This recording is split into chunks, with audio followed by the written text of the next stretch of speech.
Buenos días. El tema que, bueno, del día de hoy, pues, trata sobre hallar los caminos más cortos y los algoritmos que tengan que ver con este tema.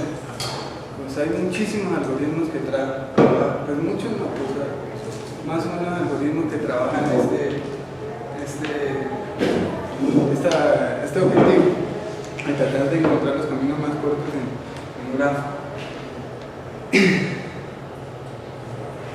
Bueno, antes de empezar a hablar sobre los algoritmos y sobre una técnica que se llama relajación, que es que sirve como apoyo a estos algoritmos, pues traté de hablar un poquito son unos preliminares sobre lo que eran los caminos más cortos, de qué se trata eso, qué es. Entonces, en la teoría de grafos, el problema de los caminos más cortos es el problema que consiste en encontrar un camino entre dos vértices o nodos, de tal manera que la suma de los pesos de las aristas que lo constituyen es la mínima. Un ejemplo es encontrar el camino más rápido para ir de una ciudad a otra en un mapa. En este caso, los vértices representan las ciudades y las aristas, las carreteras que se unen, cuya ponderación viene dada por el tiempo que se emplea en atravesarlas. Bueno, no sé, creo que esta aplicación de los caminos más cortos que se utiliza en cualquier cantidad de software, ¿sí? Pero creo que los software, por ejemplo, de GPS, todo eso, deben de utilizar toda esta clase de conceptos. Pues en el ejemplo habla sobre una ciudad y un mapa y encontrar el camino más corto entre ellos. Habla sobre unos vértices y habla sobre unas aristas que anteriormente en otras posiciones ya habíamos hablado.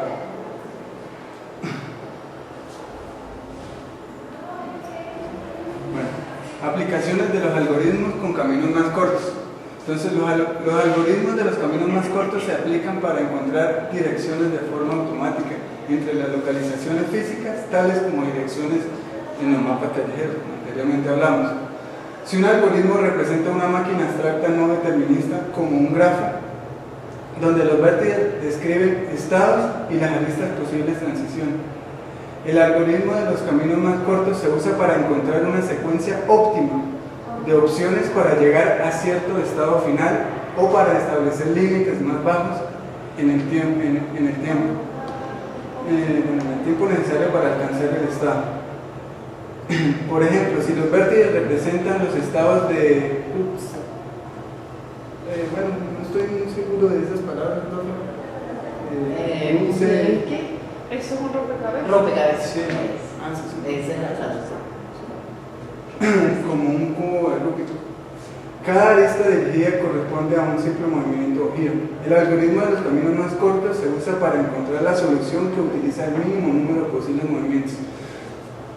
Entonces, la idea de los caminos más cortos es bueno, servir como apoyo a los algoritmos y encontrar el mayor número de caminos y entre ellos el más corto, el más ideal, el que tenga menos peso, el que tenga más, el que tenga menos recorrido, etc.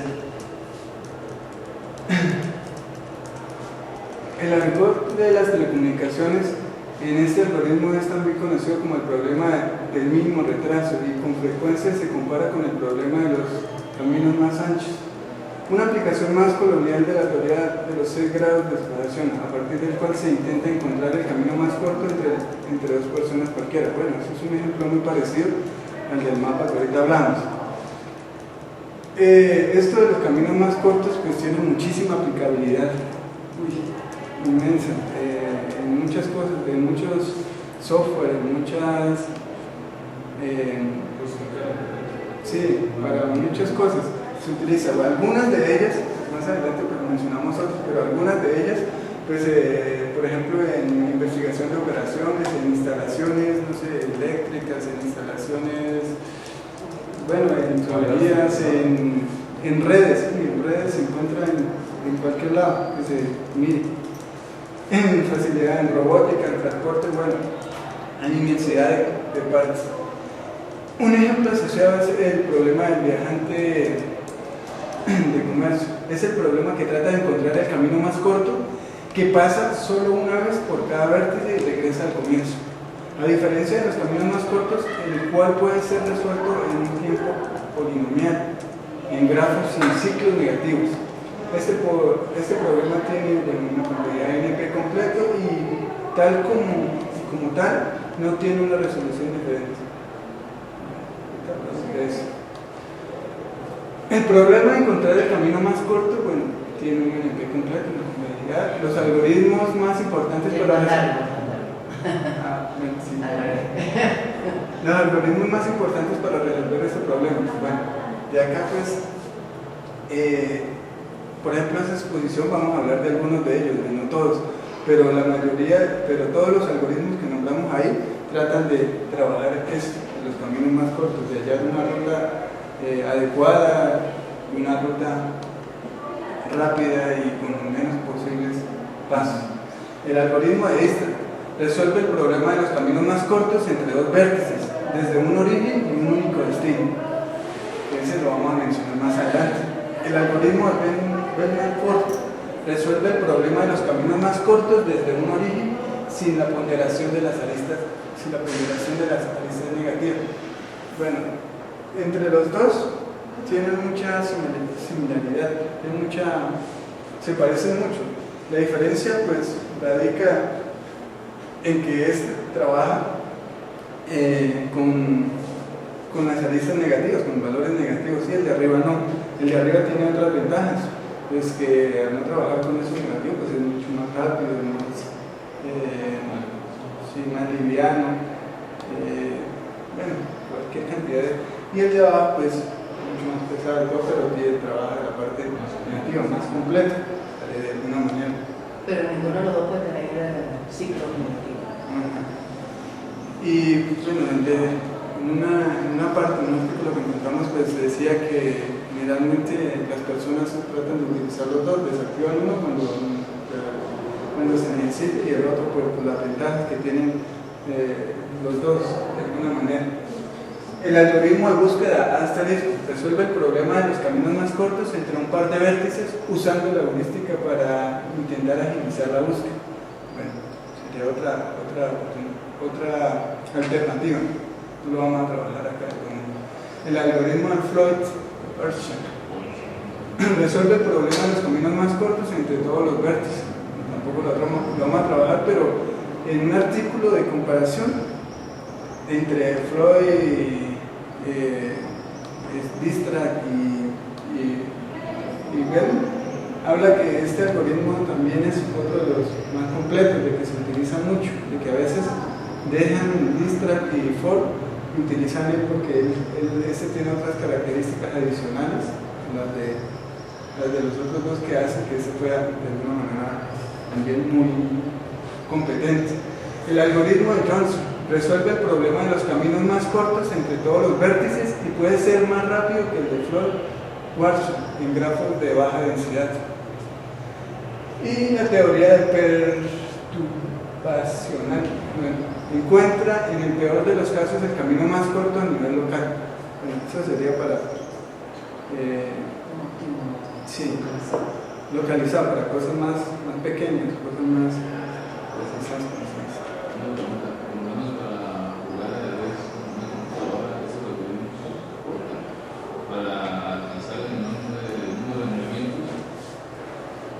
Pues el problema es que el ajedrez no es un tiempo polinomial y realmente es un árbol, entonces ahí la cosa cambia un poquito. Normalmente lo que se hace es un árbol de juego y no se trata por aquí, porque él no es capaz de ir hasta el final para ver cuáles son las mejores jugadas para él ganar, para devolverse, porque eso sería una máquina diferente que va hacia adelante. Entonces, de ahí la cosa cambia un poquito, no es estático, es un juego que depende de la jugada que me haga Entonces, él no puede hacer el cálculo completo asumiendo la jugada del otro. ¿Entiendes? Sobre todo en el ajedrez, pero si lo vemos en la vieja, que es más sencillito el agua, ¿verdad? Normalmente lo máximo que se puede adelantar son una o dos jugadas para ver qué podría hacer la otra persona que te está jugando conmigo. Pero no hace todo el árbol de juego porque es demasiado pesado. O sea, si se pone a hacer todo el árbol de juego, pues no juega. O sea, quedan ahí calculando todo lo que puede pasar. O sea, los algoritmos pues no se utilizan todos. Normalmente no, porque ya te digo, normalmente para juegos es malo, porque el otro está jugando. O sea, si no estás jugando tú solo, tienes un contrincante normal y cierto. Y depende de las jugadas que tenga el otro. Y depende de toda la gama de jugadas que puede haber. Por ejemplo, el ajedrez, el árbol de juego es gigante, como un apartado. Sí. En cambio, la vieja, el tic-tac-toe, que es la vieja, ese tiene menos, el árbol es más pequeñito, porque o pones cruz o pones redondito, ¿verdad? Y tiene, dependiendo de cómo la rejilla a quien le toque en ese momento, los espacios vacíos. Entonces, puedes adelantarte un poquito, pero no puedes hacer todo el juego completo porque no tiene sentido. Pero la ventaja es porque en el caso de la vieja es lo que son. El juego es muy sencillo. Son claro, casillas. Y son, son, otros son.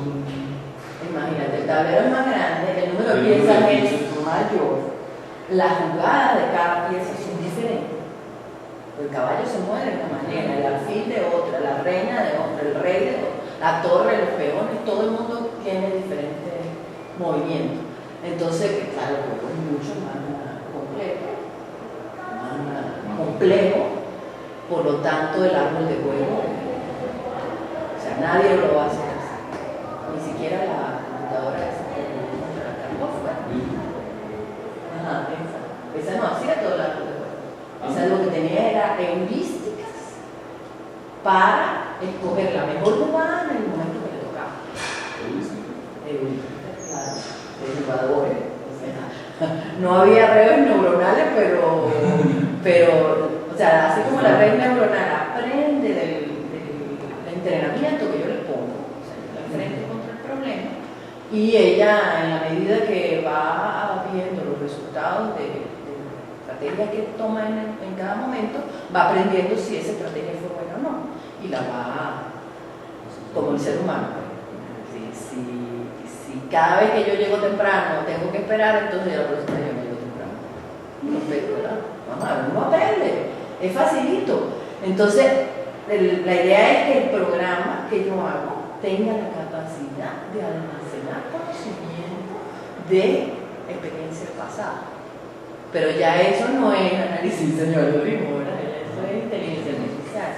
Entonces, un algoritmo para jugar ajedrez está más bien en el campo de la inteligencia artificial, no está en el campo del algoritmo. O sea, y hacer el árbol de juego no va a llevar mucho tiempo. Sí, o sea, Porque es evidente. quizás. Entonces, teoría de juegos es aparte, es árbol para. Normalmente lo que usan es programación dinámica. Es decir, de jugadas pasadas se almacena en memoria y se mantiene ahí. Esto es básicamente para control de tráfico o control de tráfico en red. Sí, más que todo se hablaba de eso, de cosas. Exactamente, son determinísticos donde yo sé exactamente cuál es el mapa que tengo, ¿verdad? Cuáles son los nodos, cuáles son las aristas, y la otra cosa muy importante solamente se usa para gráficos que tienen peso. Si no hay un gráfico con peso, no puedo explicar nada de eso, porque todo se basa en que yo tengo medida, o la distancia, o el tiempo, o el dinero que voy a gastar si hago esto, etc. Entonces, PER y CPM es eso. Entonces, encontrar la ruta más corta, o el camino más corto, o el camino mínimo, implica yo quiero terminar mi obra en marzo, y tengo este montón de actividades y lo que hago es ponerle peso a cada una, pero no se lo voy a poner al nodo sino a la y entonces encontrar cuál es el camino más corto para terminar en febrero a hoy. Y normalmente uno no tiene una sola restricción de tiempo, sino tiene varias.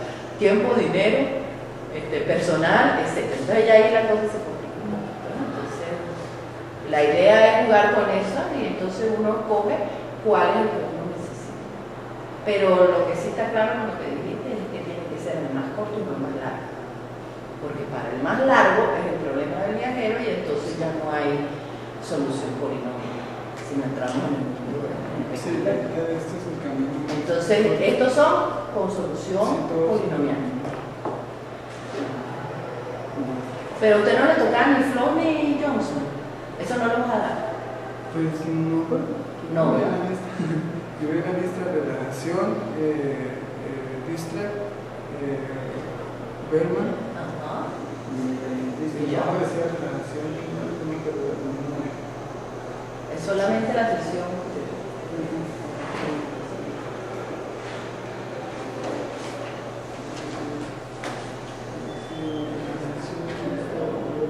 Hasta ahí. Del espejo. Bueno, bueno, luego de haber trabajado algo de preliminares acerca de qué eran los caminos más cortos, pues sí vamos a hablar un poquito sobre la técnica de relajación, que es la técnica que utilizan los algoritmos que mencionamos ahorita.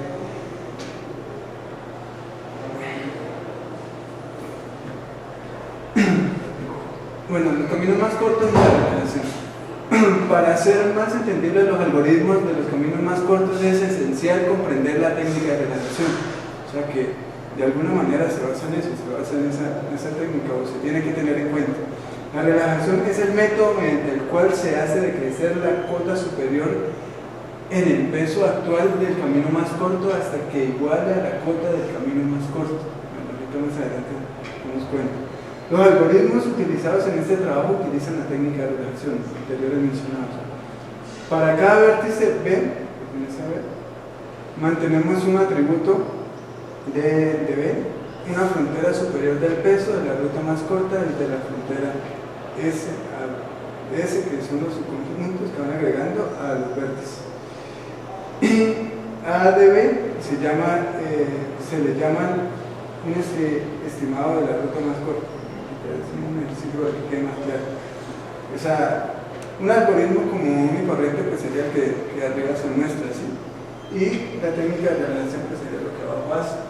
Y más o menos haría esta partecita que dice relajar, o sea, agarrarlo de arriba y relajarlo es mejorar la distancia de un nodo a otro. Dado que V se pregunta si el camino calculado hasta ahora hasta B es mejor que el camino hasta U. O sea, pues la distancia, la idea de relajar un algoritmo, de trabajarlo de este modo, pues es mejorar de alguna manera es mejorar la distancia que se pasa de un camino a otro. O sea, bueno, entiendo que es como buscar otras alternativas, en dado caso que no sé. Con respecto a los algoritmos que nosotros vimos al comienzo, entonces sería como un incremental de tipo que 2. O sea, él va encontrando la solución poco a poco, pero en cada paso él verifica todas las posibilidades y escoge la mejor. Sí. O sea, uno incrementando todo. Sí, esa es la idea. Entonces, bueno, como la idea de los algoritmos es encontrar el camino más corto y este mejora eso, pues es una técnica que se acopla perfectamente a eso. Entonces, la relajación consiste en probar si podemos mejorar la ruta más corta y más corta de B encontrada a través de U. O sea, él se basa en los vértices y con los pesos, ¿no? El proceso puede decrementar el valor de la estimación de la ruta más corta y analizar y actualizar el procesador. Bueno, no sé, no encuentro muy bien de qué se trataba eso. Bueno, el algoritmo de Distract, ahora sí, pues los dos algoritmos que se trabajaban en esta parte. Ya entendiendo que trabajan los dos la parte de relajación, pues el Distract fue un matemático físico que era era pionero en esto de las ciencias de la computación también de alguna manera. Este señor es doctor en computación, fue uno de los primeros en opinar sobre la lógica matemática. Él decía que era imprescindible para construir los programas computacionales, que había que trabajarla de alguna manera. Famoso por su algoritmo de caminos más cortos en gráficas, por diseñar y codificar el primer compilador. Bueno, por este algoritmo que vamos a mirar ahorita también, fue muy famoso por eso de caminos más cortos. Líder de un movimiento y primero en utilizar la programación estructurada. Que me gusta como lo puso. Líder del movimiento de abolición. ¡No, tú! ¡No,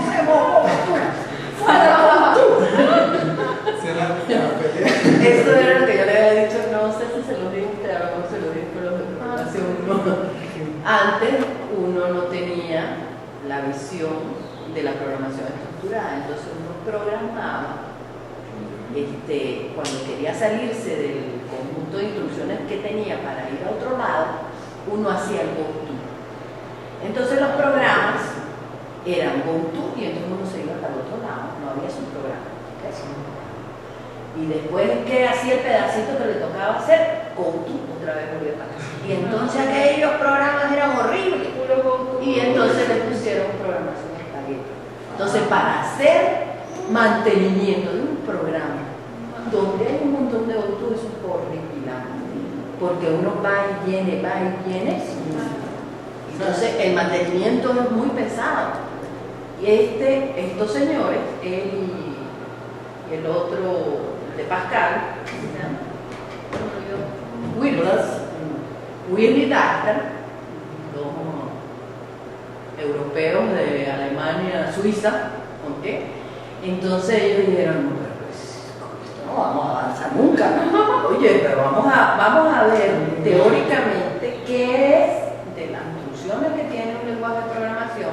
Pueden ser para la época lo que había era Fortran y cómo para manejar archivos, Fortran, que era la computación científica, que era en el área donde yo estaba.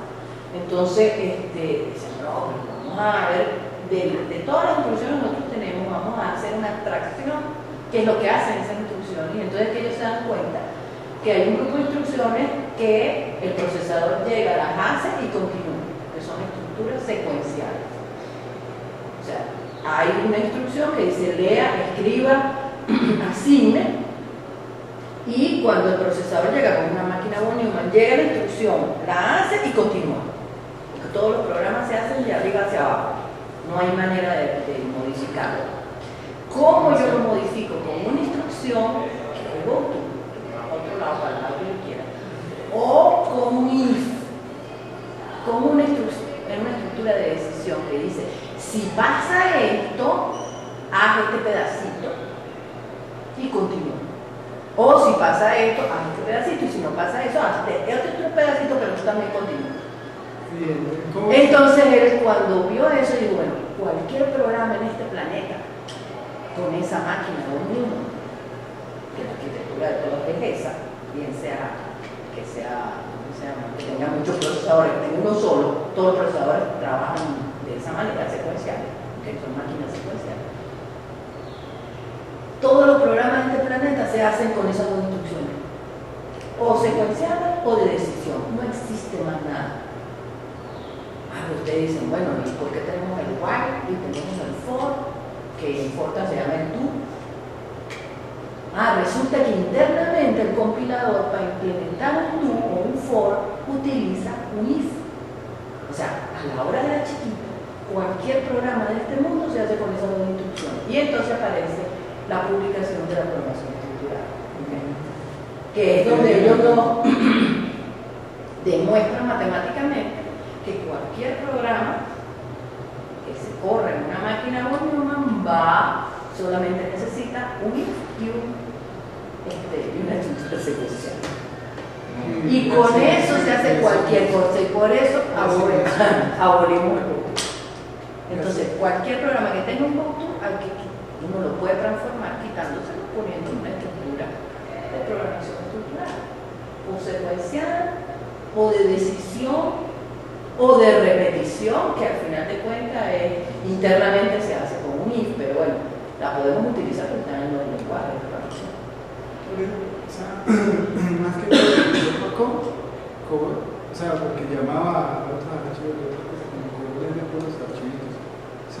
COBOL lo que hace es que tiene implementado internamente el manejo de archivos. Eso implica que me tiene instrucciones para hacer hashing, me tiene instrucciones para hacer indexación, cosa que no tiene ningún otro lenguaje, porque sé qué archivos puedo yo tener, solamente texto, es decir, secuenciales, y de acceso directo, donde yo digo, vete al quinto registro, y él se va al quinto registro, ¿okay?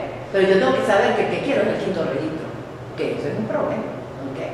Por lo general, en las aplicaciones que nosotros hacemos, a mano aprendemos qué registro es el que nosotros tenemos. Nosotros lo que hacemos es decir, dame el registro que está en Tígico asociado a la célula tal. Eso es búsqueda asociativa. Lo siento en el alma, eso no me lo soporta ni acceso directo, ni acceso secuencial. Rápido, ¿no? Porque acceso secuencial le voy preguntando, no, si está en el millón por allá, entonces hasta que no llegue a él, no voy a saber qué es él. En cambio, hashing, ¿qué hace? Dice, tú quieres el de la célula tal, agarro la célula, le hago la transformación, consigo el bloque, ¿verdad? El bloque donde está, me lo traigo y en dos accesos tengo. Exactamente, COBOL tiene los 4 tipos de archivos: acceso secuencial, acceso directo, acceso aleatorio y acceso indizado. Y yo simplemente le digo en el lenguaje, créame este archivo indizado. ¿Cuál es la clave? Esta. Ese es el pionero de base de datos, lógico. Ya tiene programado eso. Algo no lo tiene, ni Pascal, ni C, ni ADA, ni ninguno. Porque eso no son lenguajes para eso. COBOL se hizo fue para eso, para hacer archivos.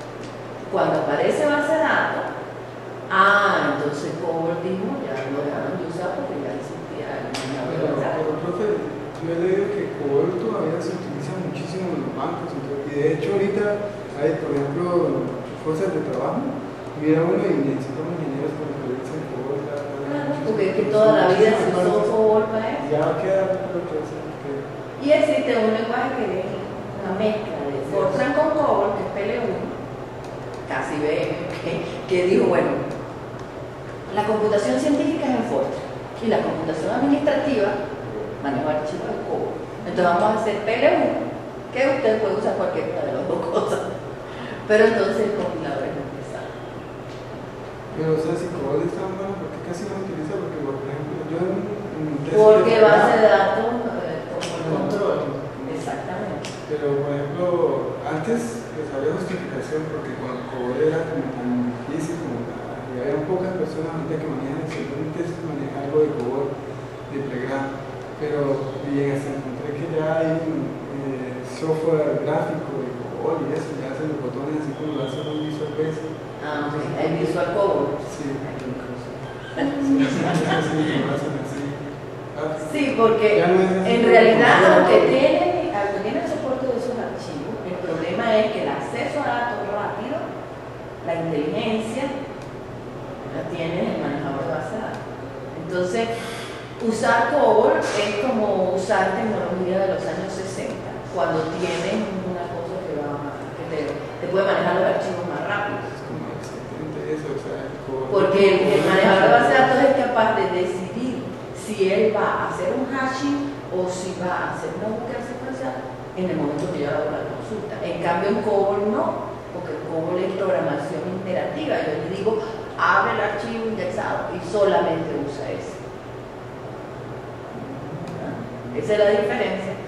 Claro, hay muchas compañías que todavía tienen sistemas viejísimos que corren en COBOL. Ese era el lenguaje que se usaba. Pero hacer nuevas aplicaciones en ese lenguaje no tiene mucho sentido. Es difícil, o sea, cuando empezaba a buscar esa parte, fue difícil encontrar alguien, solamente me escribió que yo puedo llevar cosas muy simples, como 82, por ejemplo, y me mandó probando muy pequeñito. Era muy difícil. No, es un lenguaje como cualquiera, lo Pues sí, único que pero- hay que Pero mirar no a... instalar, a configurar eso. Después de que uno Ah, acaba claro, eso, esa parte sí debe ser. y nadie como que entendía muy bien de eso. Porque no Y había mucha oferta de eso. no se usa. Entonces él es el pionero de eliminar el Bueno, como tal, el algoritmo de Dijkstra. El algoritmo de Dijkstra, también llamado algoritmo de caminos mínimos, es el algoritmo para la determinación del camino más corto, dado un vértice origen al resto de vértices en un grafo dirigido y con pesos en cada arista. Su nombre se refiere al doctor que ya anteriormente mencionamos, Dijkstra, quien lo describió por primera vez en 1959. La idea subyacente en este algoritmo consiste en ir explorando todos los caminos más cortos que parten del vértice origen y que llevan a todos los demás vértices, Cuando se obtiene el camino más corto desde el vértice origen al resto de los demás vértices que componen el grafo, el algoritmo que se obtiene. El algoritmo es una especialización de búsqueda de costo uniforme y como tal no funciona en grafos con aristas de costo negativo, pues el Bellman-Ford sí lo hace.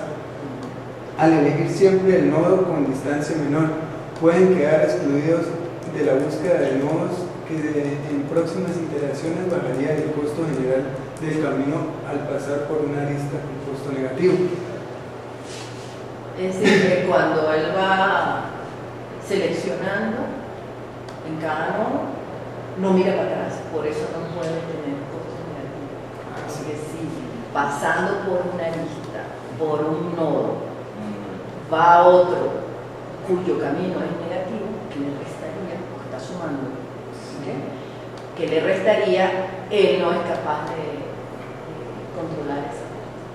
Sí, entonces Por eso no funciona mal. entonces ya todo el grafo y antes de dar el paso calcula. Exacto. Y después no vuelve para atrás. O sea, una vez que pasó por ahí, dice para atrás, no para atrás. Sí. Bueno, del algoritmo de Dijkstra pues se puede sacar las siguientes características. Es adecuado para algoritmos que no tienen aristas con peso negativo. ¿Listo? La idea es que es un algoritmo protón, pero no estoy muy seguro Horas. porque- Horas. Sí. Nosotros le decimos por horas. Que tiene otra característica que es mantener un conjunto S de vértices cuyas distancias de camino más cortos desde S son conocidas. Bueno, esto se refiere a que cada vez que va pasando por cada nodito, pues él va como de alguna manera almacenando ese conjunto S por el camino más corto, que va almacenando, pues lo guardan eso. O sea, adelante pues en el ejercicio. Yo pensé que habían usado ese para el nodo inicial. Bueno, acá es mayúscula. Ese minúscula es el nodo inicial. Y el conjunto S es el conjunto de los vértices por los que ha pasado, que ya tiene los caminos más cortos. Desde ese. Ok, ahora sí. Bueno, así no. Sí, eso eso porque yo lo agarré de diferente y había varias donde. no me mezcle las cosas porque hay unos Sí, eso era la pastichos idea. que no te cuento, Sí. después no entendemos. En cada paso, agregar a ese el vértice, bueno, lo que estamos hablando. Ajá. Lo mismo, que cada vez que vas recorriendo el nodo, agregando.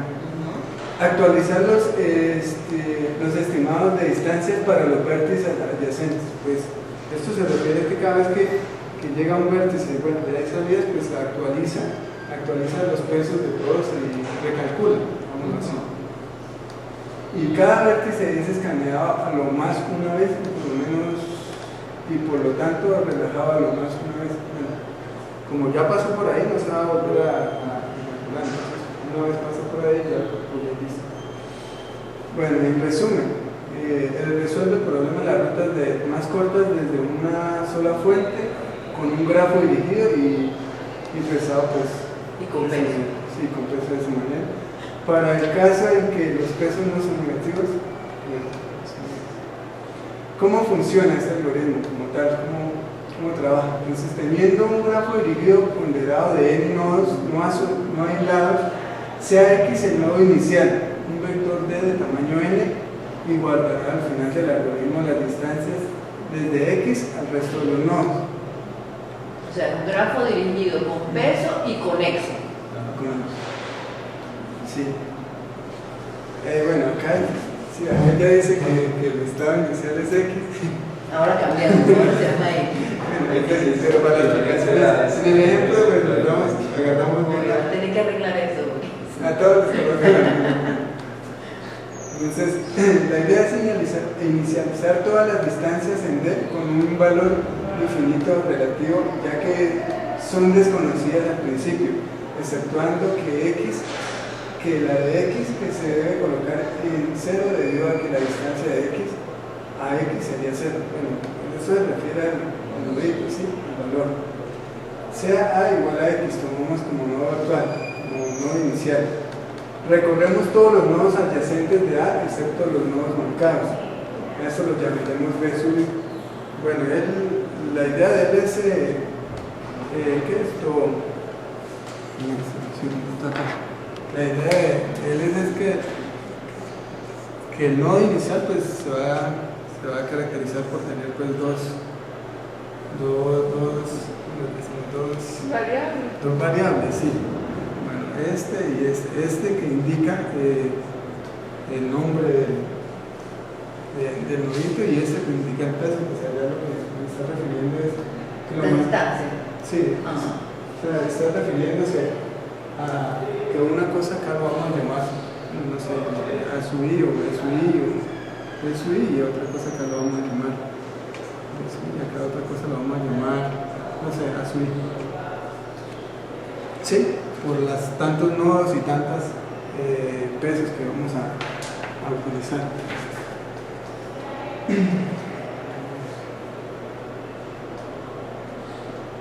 Faltó el último paso. Sí, perdón. Si la distancia de x hasta b sub i guardada en d es mayor que la distancia de x hasta la sumada a la distancia de b sub i, esta se sustituye con la segunda nombrada. En este caso, bueno, la idea es de ir sumando y que si tal peso tenía tanto y ahora vamos a dar otro paso a otro nodo, pues tiene otro peso, pues le sumamos el peso anterior y ahí va dando el peso todos. No lo hiciste no lo Sí. hiciste Sí, tengo un video. Ok, dale. Ok, ahí se va a ver. Esa que tienes ahí es el nodo. Sí. Desde X hasta sumada la distancia desde A hasta B sub I.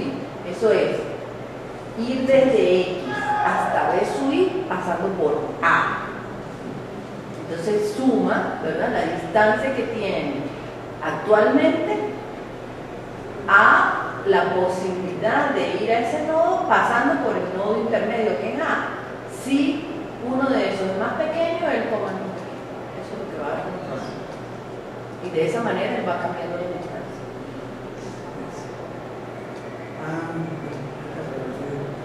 Marcamos como completo el nodo A. Tomamos como próximo nodo actual el del menor valor en D. Puede hacerse almacenado el valor dentro de una copla de prioridad. Y volvemos al paso 3 mientras exista el nodo marcado. Bueno, volvemos a hacer otra vez el paso que anteriormente presentó la profe. Una vez determinado el algoritmo, D estará completamente lleno. ¿Qué significa eso? Que ya tendríamos, o sea, que ya estaría con los pesos y ya tendríamos el camino. No, lo que tiene que estar es totalmente los vértices marcados como listo. Ahí es cuando él se da cuenta que ya terminó. Claro, porque en D, que es la distancia, pues lo que hay son números. ¿Cómo va a saber él que ya terminó por el D? No, él sabe, es cuando todos los vértices del grafo están marcados como ya está tratado. Porque como los visita cada uno una vez, entonces cada vez que los visita los termina y los marca. Es Dice ya para barrio no vuelvo. Cuando todos los nodos estén marcados, terminamos. El algoritmo. El pseudocódigo. Sí, el pseudocódigo que hace referencia pues, al algoritmo de lista. Bueno, de acá pues podemos deducir, bueno, esta es como la fórmula general de sí, el grafo, W sería, bueno, un símbolo de W es así. Es el conjunto de pesos. Pues nosotros buscamos que era el peso, era lo que buscamos que decía una fórmula ahí, buenísima. El grafo, el peso y entonces el subconjunto.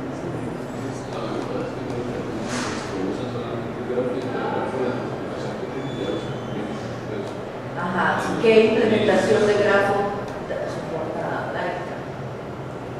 Cualquiera, no importa, puede ser una matriz de adyacencia o una lista de adyacencia. Es irrelevante.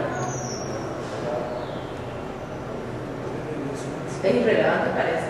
Lo que sí hay que colocarle aparte es el vector de los pesos, para saber en qué arista cuánto pesa cada arista. Bueno, la idea del algoritmo es inicializar, o sea, entrar primero con el grafo y con el subconjunto. ¿Sí? Inicial, es inicial del estado inicial. Bueno, primero inicializar los dos variables, los vértices que hay en el grafo y después preguntar si es diferente solo, si al menos hay un nodito allá como inicial. Si vamos a iniciar. ¿Q es quién? Pues sería el estado inicial de La cola por prioridad, si no, no funciona, chamo. Una cola por prioridad, acuérdate que está haciendo un extract min de Q. Eso significa que está extrayendo el mínimo. Entonces, la cola por prioridad, ¿cómo está implementada? Si es un extract min. Eso ya lo habíamos visto. Es un montículo. O es un montículo binario, o es un montículo binomial, o es un montículo de Fibonacci. Y cualquiera de las tres cambia la complejidad de ese. Entonces, ese es el conjunto de los nodos visitados. ¿Sí? Ese grande. Ese chiquito es la fuente. ¿De dónde va a salir? ¿De dónde va a salir? Ajá. Q es la cola por prioridad y se inicia con quién? Con todos los vértices del grafo. Y como está iniciado con todos los vértices del grafo, cuando él pregunte si la cola está vacía, pues le va a decir que no. ¿Por qué? Q es diferente de vacío. Sí. Claro. Entonces, escojo como U el nodo. Extrae el mínimo y lo asignamos. Pero el mínimo de quién? ¿Cómo sabe él De la quién? cola. Ajá. Entonces la cola por prioridad está hecha con quién.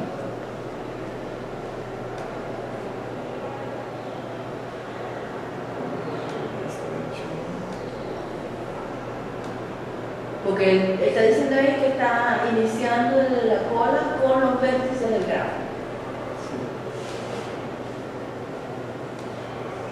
Y saca uno como extraer el mínimo.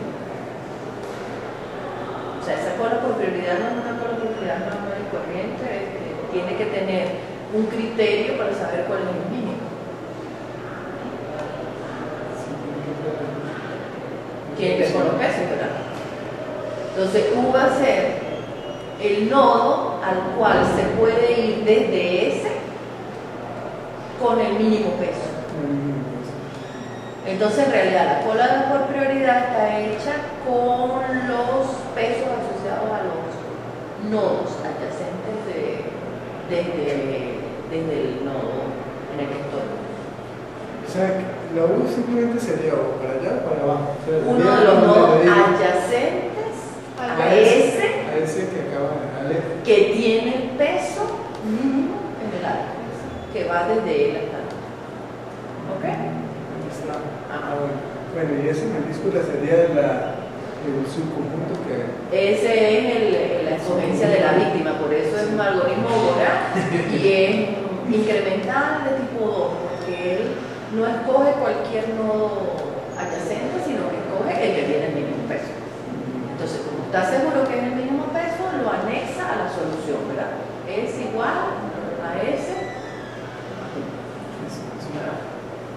va agregando, lo va juntando, es un vale. acumulador. ¿Y ahora qué hace? Bueno, luego hace un ciclo ahí para mirar los vértices y también los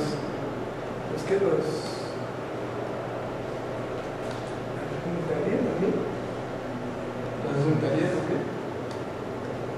Dice, para cada vértice B que Sí. pertenezca al conjunto de los nodos adyacentes de U, relaja. Bueno, la parte de abajo sería una, pero esta parte, profe, pues, ¿qué sería? Porque él escoge el mínimo, ¿verdad? Pero en la medida que él vaya avanzando, puede ser que otras escogencias que él haya hecho sean más pequeñas. Entonces ahí es donde él se devuelve, por eso relaja. Porque él va a relajar por los momentos, él sabe que el mínimo es U, ¿verdad? Pero ahora, él puede llegar a U como otro vértice. O sea, de hecho no es que No se directo. vuelva, sino que mira Entonces a lo también. mejor, yéndose por otro camino, pasando por una escala, es algo así como ir de aquí a Tailandia, y entonces yo me puedo ir por Australia, muy fácil. Australia, a Sydney, y me puedo ir vía San Francisco, Indonesia, Sydney, o me puedo ir por Chile, Sydney. Entonces, yo tengo dos nodos intermedios a los cuales puedo tocar. En uno tengo dos y en otro tengo uno. Resulta que si yo estoy minimizando por costo, yéndome por San Francisco, Indonesia, me sale más barato el pasaje que yéndome por Chile, Sydney, y hago una sola escala. Entonces, el problema es que el camino más barato, en este caso en este ejemplo, a lo mejor Caracas, Chile, Sydney, es el camino más corto. El camino más corto en el sentido de que hago un solo toque en una sola escala. Pero resulta que por el otro lado hago dos escalas, pero entonces me minimiza el costo, que es lo que yo quiero. Entonces dejo la vía por Chile y agarro la otra. Ahí es donde él se da cuenta que yéndose por otro camino es capaz de bajar el peso del camino. O sea, esa sería una forma de aplicarlo. O sea, decir, bueno, vamos Por eso acá, hace la relajación. los Si nodos no, serían las ciudades lo que va a implementar sería el eso vuelo sería y el costo del vuelo, costo. el costo del viaje en avión. Tal costo con tantos puntos. Vamos a hacer una forma de aplicar.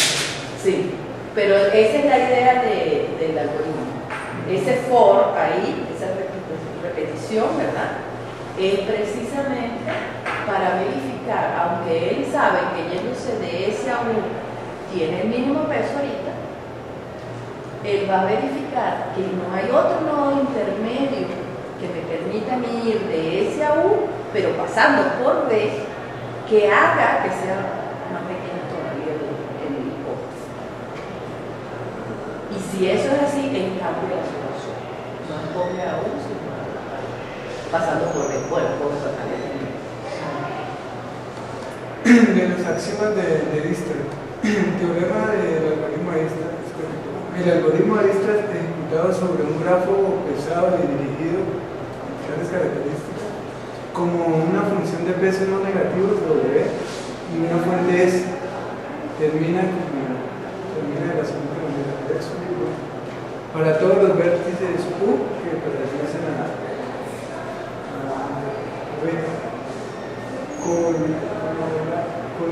con horario.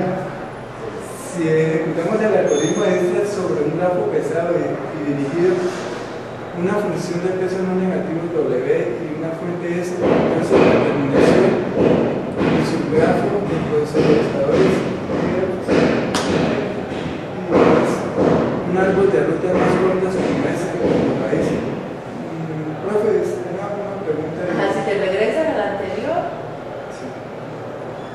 fíjense que en todos lados él no lleva control por dónde está pasando.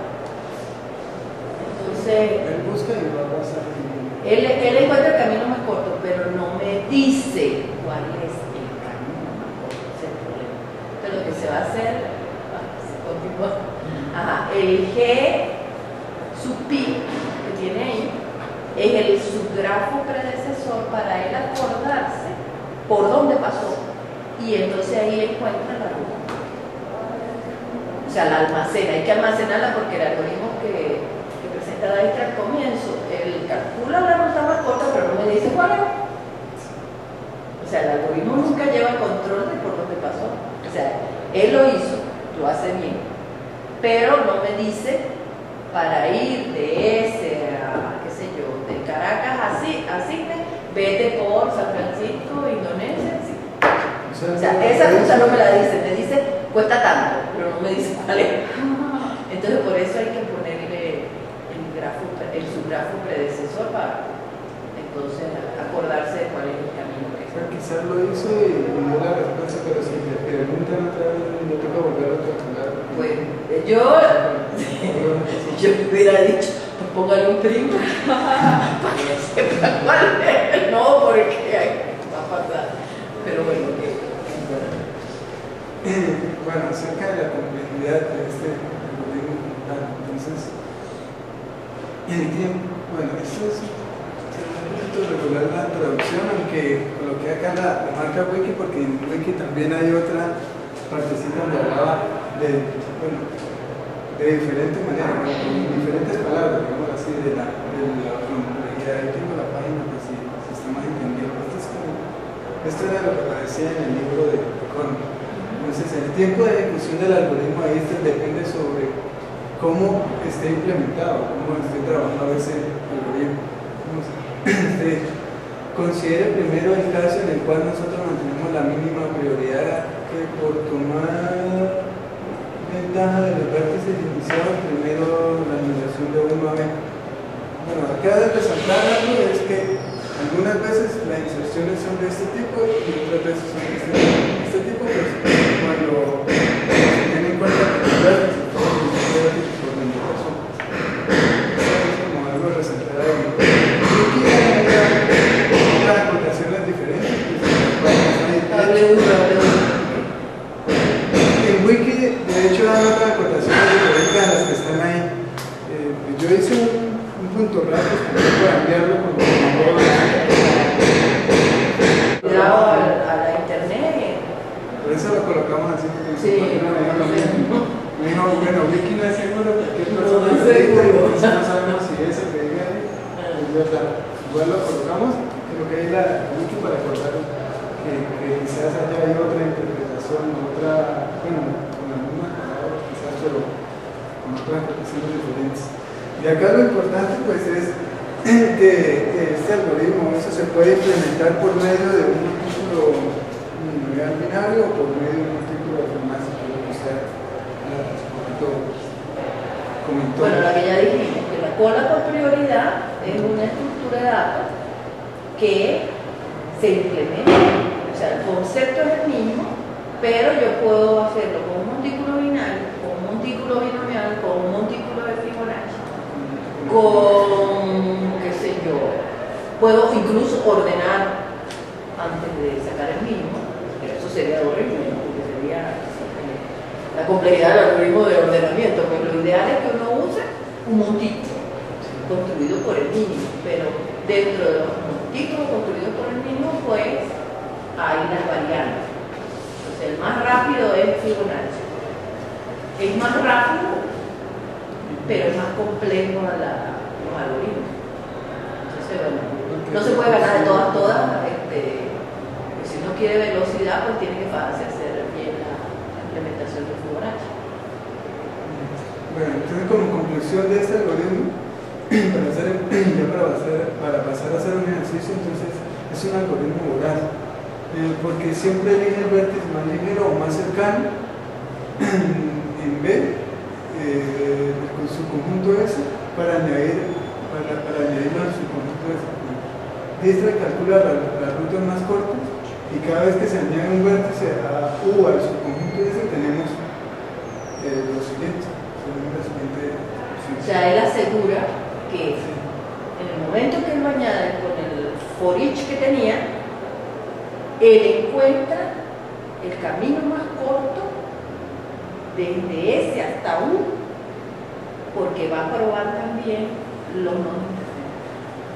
Entonces, una vez que él lo marca ya como listo, él puede estar seguro que a ese no va a volver, pero entonces tiene que poner en el for each el lazo while y adentro otro lazo, son un doble lazo, entonces por eso es la complejidad del algoritmo. Y entonces la D es la distancia que hay entre el nodo inicial, S, ¿verdad? Por eso dice D de U, que es la distancia hasta U, es el camino más corto desde S hasta U. ¿Estás seguro de eso? Bueno, y acá entonces dos ejemplitos. Ese ejemplo es el que aparece en el libro de forma. Y bueno, yo coloqué acá, pero había colocado el video, pero no sé, algo estaba de ayer, entonces pues lo voy a reproducir, pero fuera de la diapositiva. Vamos a ver si el otro de verlo. El video es, que voy a pasar es un ejercicio como este. Pues ahorita analizamos si quiere este, pero el otro es un video de YouTube. Colocamos simplemente el extract y ahí en español explicó un ejercicio. Y es de un poquito, como 5 minutos. 5 minutos. Pero.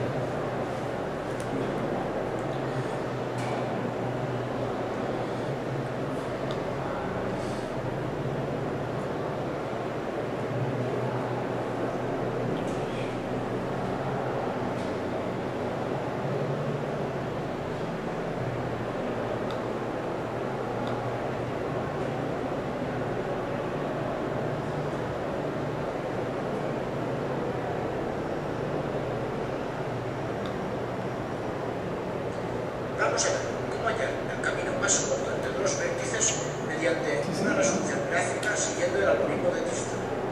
Básicamente, seguiremos dos Tienes que poner nota que se puede ver allá. Dos pantallas, ¿no? ¿Qué pantalla? Eso es la opción entre dos vértices mediante una resolución gráfica siguiendo el algoritmo de Dijkstra.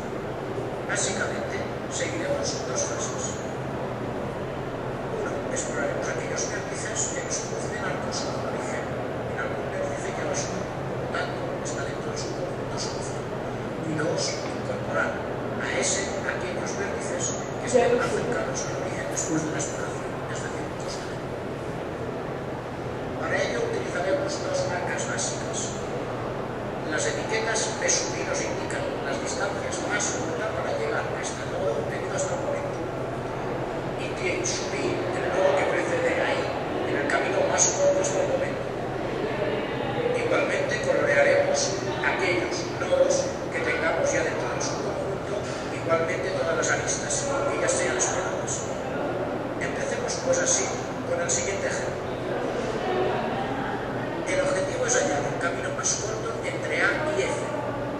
Por lo tanto, inicializamos el problema con el vértice A, con la etiqueta A0 y el resto con A infinito. Eso era lo que hablábamos ese rato, que cuando se va a empezar a trabajar esta clase de algoritmos con las gráficas, pues todos empiezan pues, con un peso, digámoslo por defecto y definido, ¿sí? Menos 0, esto infinito, infinito, infinito, infinito. Y luego pues que se va avanzando, así se calcula ese peso.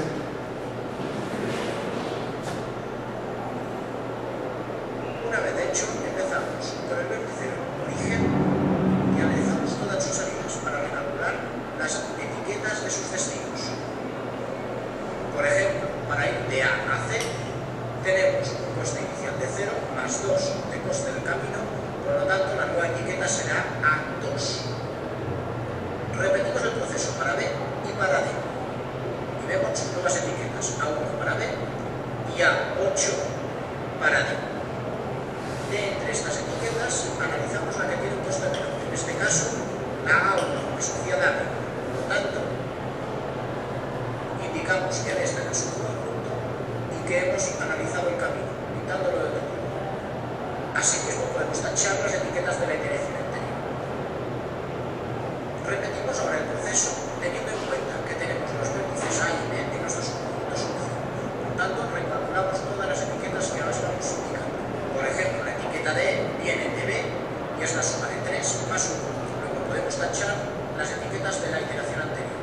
Analizamos todos los costes y vemos la que tiene un coste menor, es la C. Por lo tanto, entramos en el vértice C en el subconjunto. Pasamos a la siguiente iteración y repetimos el proceso de recalcular las etiquetas. En este caso, C10 sobre el vértice F.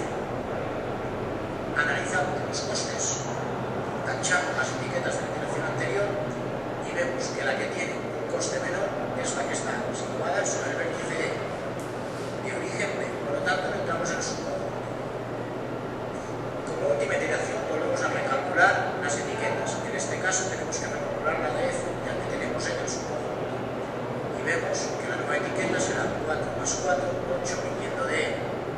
Por lo tanto, tenemos igual coste en D que en F, pero dado que queremos llegar hasta F, introducimos en el subconjunto y ya será nuestra solución el vértice F. Con ellos hemos cumplido nuestro objetivo y tenemos una etiqueta que tenemos sobre F, que el coste para llegar a F desde A es de 8, viniendo, pasando por E, lo marcamos, D pasamos por B, previamente, lo marcamos, y a B hemos llegado a través del origen A, que también podemos marcar. Y esta será la solución, es decir, el camino más corto entre A y F. Marcamos todos los vértices de color verde para indicar claramente cuál es la solución. Esto sería todo respecto a esta opción. Esto sería todo respecto a esta opción. Bueno, o sea, la idea del algoritmo era llegar de este punto a este punto, pues con un coste menor, lo menos posible. Pues en primera instancia, pues lo que hizo fue calcular, o sea, de acá, acá y acá. Entonces calculó los pesos, allá le dio a 1, acá le dio a 2, acá le dio a 8. O sea, venía de A y venía con 8. Acá venía de A y tiene un peso de 2, y acá venía de A y tiene un peso de 1. Después de mirar, detectó que en la parte de arriba, pues el A1 era el menor, bueno, el peso, el camino más corto, el peso, uno de los caminos con el peso más bajo. Cuando estaba arriba, bueno, detectó, quiso revisar otro camino, lo agregó al subconjunto, a él lo agregó una vez al subconjunto, quiso mirar el otro camino. Después recalculó los valores, los demás nodos, y bueno, y detectó pues allá quedaba de B, quedaba 4, ¿sí? Porque acá le suma 1 y le suma 3, se va acumulando, los valores, los pesos los va acumulando por donde va pasando. Y después de detectar otros caminos, pues miró que acá había 1, 3, 4, y posiblemente ese camino pues eran más cortos, porque por este lado, por ejemplo, mira, 8 y 2, 10, bueno, 8, 20, luego por arriba quedaría 1, 3 y 4, pues viene de E, quedaría con 8, quedaría el peso más corto. El camino más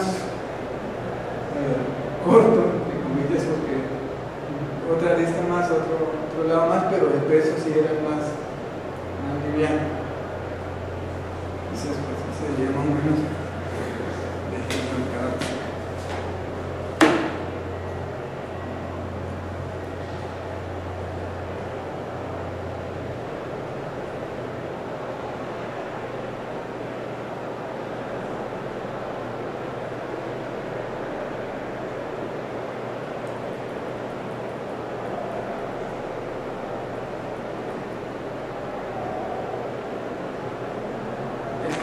El ejemplo que trae el libro, el colmo, pues es el siguiente. Es ese que aparece ahí en el gráfico. Pues también hace lo mismo. También él se ubica acá y empieza a detectar las dos salidas y detecta cuál de los dos tiene menos peso. Sí, en este caso pues, detectó las dos salidas, detectó que este tenía un costo de 5 y este tenía un costo de 10, pues empieza a ir por ahí, estuvo ahí, también detectó cuáles salidas tiene y cuáles posiblemente serían los menos viajes. Entonces, mira, por ejemplo, allá tenía, bueno, tenía una salida de 3, una de, bueno, no sé, y otra de 2. Él detectó quizás ese camino y ese camino, dos caminos que hablaban más cerrados. Y bueno, hace lo mismo con el otro lado, detecta, calcula y mira cuál es el que tenía el menos espacio posible para llegar al Y los nodos negros son los que ya están. pues no, Por eso termina cuando todos los nodos están negros. Eso, cuando todos los nodos están negros. En el ejemplo anterior, pues la persona que iba haciendo eso lo iba coloreando, lo iba colocando así. Y termina cuando todos estaban en verde. Otro algoritmo es el de Bellman-Ford. Bueno, Bellman-Ford, la bibliografía la coloqué porque ocasionalmente traje, pero es otro matemático destinado a ese trabajo. También fue muy, también o sea, se habla mucho de él por el algoritmo que propuso, por ese algoritmo. El algoritmo de Bellman-Ford es un algoritmo que genera el camino más corto también de un grafo dirigido, en el que el peso de alguna de las aristas puede ser negativo, a diferencia del de Dijkstra. Resuelve este mismo problema en un tiempo menor, pero requiere que los pesos de las aristas no sean negativos, el de Dijkstra, ¿no? Por lo que el algoritmo de Bellman-Ford normalmente se utiliza cuando hay aristas con peso negativo. Este algoritmo fue desarrollado por Richard Bellman, Samuel E. y Lester Ford. No sé, más que todo se le atribuye a ellos, no sé por qué los... Porque te dan por fuera de él. Sí, porque cuando miré eso, pues me pregunté por qué dentro del nombre, por ejemplo, no lo coloquen a alguien que haga algo. Según Robert, los pesos negativos no son simplemente una curiosidad matemática, surgen de una forma natural de reducción a los problemas de los caminos más cortos y son un ejemplo de una reducción del problema del camino hamiltoniano, que es en el precompleto, hasta el problema de los caminos más cortos con pesos generales. Si un grafo contiene un ciclo de coste total negativo, entonces este grafo no contiene solución. El camino del algoritmo es capaz de detectar este caso. Bueno, sería otra cosa adicional a la que hace. En el campo matemático de la teoría de grafos, un camino hamiltoniano es un grafo. Bueno, esto es adicional a lo que tenía ya, pero bueno. Es un camino hamiltoniano es un grafo. Es un grafo con el camino hamiltoniano es un grafo, es un camino. Sí, es una sucesión de aristas adyacentes que vista de todos los vértices del grafo una sola vez. ¿Qué era eso entonces? Bueno, es lo que camino simple, ¿verdad? Sí, un camino simple. Es lo que trataba de definir. No necesitan nodos dos veces. La portada. Si el grafo contiene un ciclo de coste negativo, el algoritmo lo detectará, pero no encontrará el camino más corto que no repite ningún vértice. Entonces la complejidad de este problema es al menos la del problema del camino más largo, de complejidad de P completo. Entonces, características de este algoritmo. Entonces, inventado por este señor, resuelve el problema en las rutas más cortas desde una sola fuente. El algoritmo utiliza el proceso de relajación, la técnica, análogo al algoritmo de Dijkstra con menor eficiencia, pero permite caminos negativos, con la gran diferencia. Su variante de Bellman-Ford es usado para calcular el vector de distancias en el protocolo de enrutamiento. Bueno, es una aplicación de lo que hace este algoritmo. Este algoritmo tenía como varias, no sé, digamos así, versiones. O sea, que en principio tuvo tales características, le añadieron, o sea, se dieron cuenta que podía tener algunas variantes para otros usos y otras aplicaciones. Minimizar la sincronización de las distancias al determinar la topología de las unidades. ¿Qué es el algoritmo? El algoritmo de Bellman-Ford es una estructura básica muy parecida al algoritmo este, pero en vez de seleccionar previamente el nodo de peso mínimo, aún sin procesar para relajarlo, simplemente relaja todas las aristas y lo hace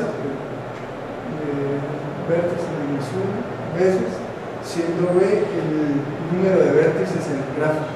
Las repeticiones permiten a las distancias mínimas recorrer el árbol, ya que la ausencia de los ciclos negativos, el camino más corto solo visita cada vértice una sola vez, eso sí es importante. A diferencia de la solución voraz, el cual depende de la suposición de que los pesos sean positivos, esta solución se aproxima al caso más general que tienen todos los algoritmos. Y existen dos versiones. Versión no optimizada para los grafos con ciclos negativos, cuyo coste es O de BD, el vértice y el y versión optimizada para grafos con aristas de peso negativo, pero en el grafo no existen ciclos de coste negativo, cuyo coste de tiempo también sería pues las mejoras de este algoritmo. Entonces, una de las mejoras pues fue en 1970, Jent escribió una mejora al algoritmo de Bellman-Ford para cada grafo sin ciclos con peso negativo. Este algoritmo de Bellman-Ford fue realizado en 1956 y bueno, de las primeras mejoras que tuvo fue en esta época, así en 14 años después. El de Dijkstra fue más o menos en 1982.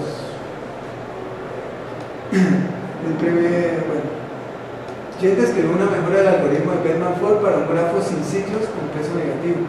Esta mejora primero asigna un orden arbitrario lineal a todos los vértices y luego divide el conjunto de todas las aristas en uno o dos subconjuntos. Bueno, que hace la división. Ella escribe más o menos de cómo lo hace. En uno de los artículos que junto hay una partecita de cómo me lo hace. No sé, yo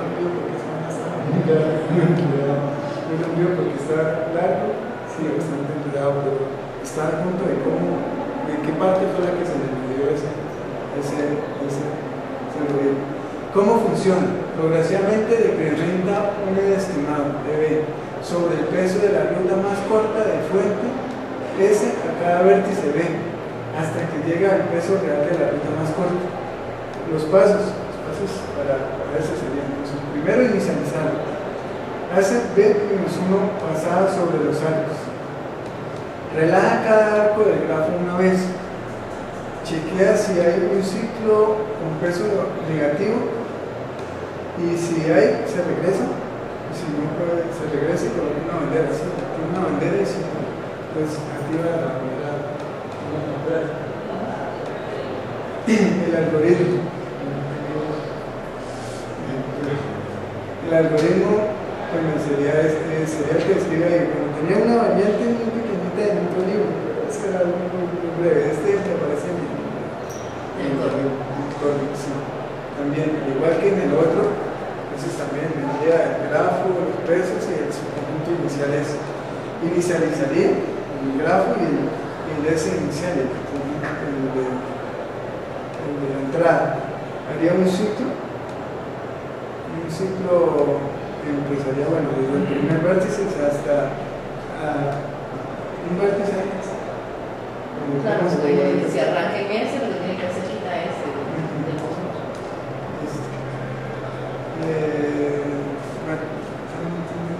Para cada. Entonces, para cada uno de los vértices, no sé. No, para cada peso que pertenece al conjunto de los aristas de que relaje.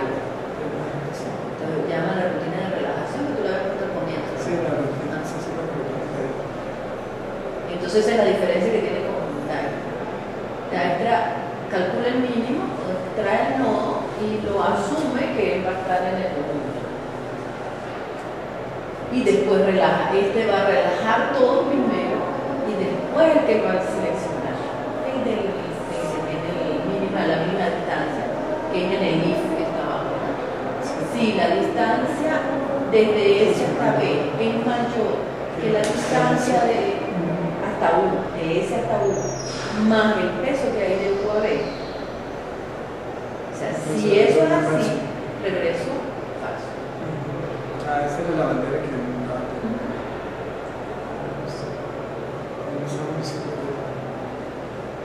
Tiempos de ejecución.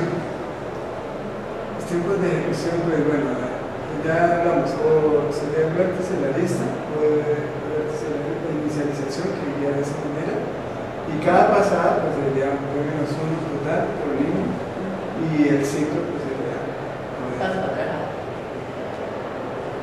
Entonces, el inicio es donde él coloca el peso en S de 0 y todos los demás vértices de infinito, ¿verdad? Entonces está visitando todos los vértices, es B. Y de resto, el for S va hasta el número de vértices, pero relaja todos los arcos, o sea que al final de cuentas es E. El conjunto E, porque debería ser el mismo entre los dos, ¿verdad? Y el paso 5 es para todos los arcos, o sea que otra vez en conjunto es B por E. El número de vértices por el número de E.